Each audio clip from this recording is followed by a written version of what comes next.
Of late, we've all been witness to some very disturbing headlines with very, very graphic details of domestic abuse and psychotic violence. News stories have not just played ad nauseum on TV, but also burned into our memory space with just the spine-chilling nature of the crimes associated with them. Our friends, our families repeatedly asked just one question: why didn't she just leave?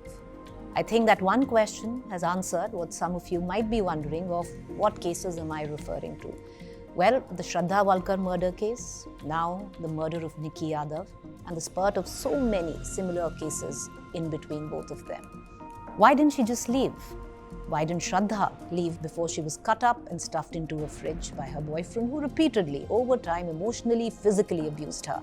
Why didn't Nikki Yadav leave before she suffered exactly the same fate as Shraddha? Why don't many women, which include some of you, which include some of my friends, which, maybe it hasn't gone to that extreme of cold-blooded murder, but why don't many women, some extremely successful, financially independent, leave toxic relationships? Go on till the worst unfolds. And I'll say it again. Why don't they just leave? Too many people assume that if a woman is in an abusive relationship, that she's making a choice to stay and that she has the power to end the abuse if she just leaves. Just as frequently, when talking about intimate partner violence, you'll hear someone say, and that could come from within you, or it could come from your colleague or your friend, your family, this couldn't happen to me, or I would never put up with this nonsense, or, the day he picks up his hand or abuses me, I'm going to walk out on his ass. All of that, we all say to each other when we are working. These are very easy words to say, but somewhere down the line, if you look at it, they blame the victim somewhere, and judgment is all too easy to hurl. And I'm not, I also feel it at times. But domestic violence in this country is a serious epidemic which nobody talks about, or very rarely people talk about, especially in our country.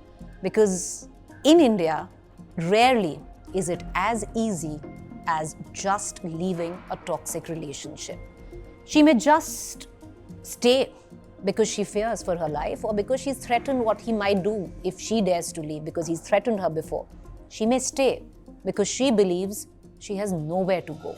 Because independent, successful relationships, women who get into toxic relationships, maybe pick their own partners, which their family is disapproved of, will find it not just difficult, not just ego-wise, but somewhere they just don't have anywhere to go, because their parents will tell you, I told you so, you should have gone with somebody we had picked for you.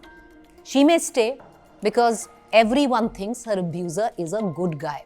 And she feels ashamed, she feels embarrassed, and she is sure she will be judged and not believed if she speaks out about her abuse.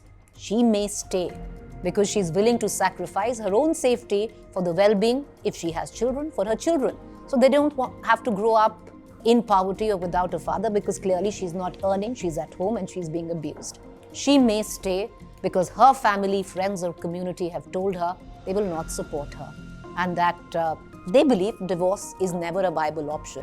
How many of us in India have grown up with some of our friends talking and saying कि हमारे घर में तो divorce होता ही नहीं है, it's unheard of. She may stay because she grew up in that family where abuse was normal, making it hard to recognize when a relationship is deeply unhealthy. Maybe she's grown in that relationship. She may stay because she loves him. How many of us have that, I will change him. He seems to regret the violence. Every time he hits me, he apologizes. She may want to try to make him a better man. If there is a concept of a better man, she may want to try to make the relationship work, help him to change. She may stay because she blames herself. How many of us, very, very successful, suffer from such low self-esteem, where she's been told it is her fault and that she deserves to be abused? Maybe in childhood, abused by her father, abused by her relatives, abused by a boyfriend, and then keep taking this abuse and not realizing it could go to an extent which we've seen the kind of cases we've talked about. She may stay because she is in an emotional vortex fueled by the Stockholm Syndrome. Instead of asking, why doesn't she just leave, should we be asking different questions? Why is he abusive? Or how can we break the cycle of violence? Or how can I support her to be safe? If you know somebody who's going through an abusive relationship, that's a good question to ask. Or to try and make her understand that we understand that it is scary to leave, but sometimes we need to be brave for ourselves. For more informative videos like this, keep watching India Today News Mo.